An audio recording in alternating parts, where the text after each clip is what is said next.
Greetings, hello, it's me. We're back with part 2 of turning Hollow Knight characters into humans, Higher Beings edition.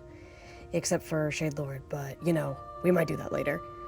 So, since it's Higher Being edition this time, I'm doing 5 of them. The Pale King, the White Lady, Grimm, Un, and the Radiance. So, we're gonna start with the vessel's father, the Pale King. Instead of the standing pose I have my other designs in, I decided to draw him sitting on the throne in the White Palace. For both him and the White Lady, I wanted to include aspects of the vessel designs I did in the last video, which you should totally watch by the way, so I decided to give him the same silver hair as the vessel's Zed Hornet. I decided to give him his in-game cloak too, since I felt like that worked pretty well, and translate easy to a human design. Since it's pretty long in-game, I kinda had it go all the way to the floor and drag out even under his feet. I also drew his horns, kinda like a crown, but they're probably still attached to his head, since in worm form they're like his jaws. I also drew an unmasked version and made sure to channel that tired immortal energy that everyone loves. And that is my finished design for the Pale King. Next up on the list is Grimm. Out of all the Hollow Knight characters, Grimm already has one of the most human-looking designs, so it wasn't too hard to envision him as a human. I tried to give him aspects of the Nightmare Heart, hence the patchwork suit, like the terrain in the Nightmare Realm. For the bottom half of the suit, I transitioned to more of the cloak he has in-game, and gave him one of the troop masks as a button on the jacket. Besides that, it was pretty simple, trying to channel the edgy vampire aesthetic he already has going on.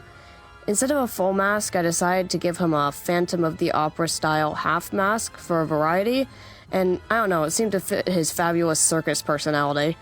Since you can already see his face, I didn't need to do an unmasked section in the corner, so I decided to draw an additional close-up of the mask. And that's my finished Grimm design as a human. So, for this next one, I realized a bit too late that I forgot to turn on the recording for the line art phase, because I once again forgot it doesn't record automatically on Clip Studio Paint, so enjoy the speed paint instead. The next higher being I drew was Un. For Un, I had to do a lot of inferring since she's literally a slug in the game, which doesn't easily translate to being a person. So I tried to give her kind of a nature spirit or forest goddess kind of vibe, keeping her moss color scheme in her clothes and hair. I had her little eye stalks from her slug form as kind of antennae on her head, which I think kind of works. I kept her eye colors similar to the eyes in game too, and added a longer cloak to kind of mimic a slug's tail and the general shape of a slug. I don't know if it really conveys if you don't know why it's there, but I think it still works. I also drew her holding a little moss creep from the Green Path area, which I always thought were the cutest enemy, but the most annoying. She ended up kind of looking like a gender-bent version of one of my OCs, who kind of a nature elf, but the energy is kind of similar, so I don't really care. And that is my completed Un design. Now we have the Tree Queen, the White Lady. I didn't have as many ideas for a pose with her since all we see is her sealed away, so I just had her kind of standing. Since she's a queen, I gave her a more formal looking dress, but with little vines wrapped around certain areas to channel the tree aspect and also to represent her bindings. Like I did with the Pale King, I wanted to show some of the vessel's genetics with her since she's technically their mom, so I gave her the same curly hair that I gave to Little Ghost in their design. On her head, I also gave her a few roots that she has in-game. I also had her wear half of the King Soul charm like a necklace. Since I drew her eyes closed like how you see her when you first enter, I drew her eyes at the side, which are basically the same as her eyes in-game, just in my own style. And that's my finished White Lady design.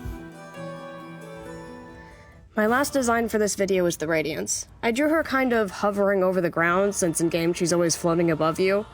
For her sleeves, I tried to replicate her tendril wings, which could possibly be feathers if this was a real outfit.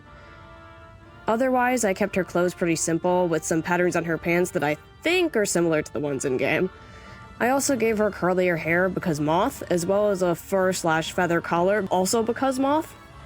I also gave her a bit tanner skin, since she's the sun goddess and it makes sense. I considered giving her moth antenna, but decided to give her the 3 little spikes she already has. She's also holding a little light orb and 3 of the lance spike things that she throws at you in-game. Since she also wasn't wearing a mask, instead of a separate face shot, I drew what I thought a mask could look like for her, which ended up being kind of a masquerade-style mask. And that is my finished Radiance design. And that's it for this video. Here are the 5 designs I did of most of the higher beings. Tell me which one was your favorite, and let me know what I should draw next.